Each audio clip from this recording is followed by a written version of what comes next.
નમસ્કાર મિત્રો, વિડીયોમાં તમારું સ્વાગત છે। જી હા મિત્રો, અત્યારે હાલના મોટા અને મહત્વના સમાચાર સામે આવી રહ્યા છે। તો મિત્રો, સમાચારમાં વાત કરીએ તો નાના બાળકો રમતા રમતા મોઢામાં કઈ વસ્તુ નાખી દે છે તેને ક્યારેય જીવલેણ સાબિત થઈ શકે છે તેની કોઈ ખબર હોતી નથી। વાલીઓ માટે લાલબત્તી સમાન કિસ્સો આવો જ એક હચમચાવી મૂકે તેવો કિસ્સો સામે આવ્યો છે।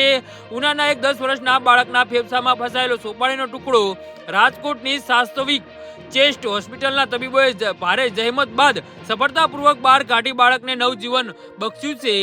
જી હા મિત્રો, 15 દિવસથી હતો તાવ અને ખાંસી। પ્રાપ્ત વિગતો અનુસાર ઉનાના ગામના એક 10 વર્ષના બાળકને છેલ્લા 15 થી 20 દિવસથી ભારે ખાંસી અને ઊંચો તાવ રહેતો હતો।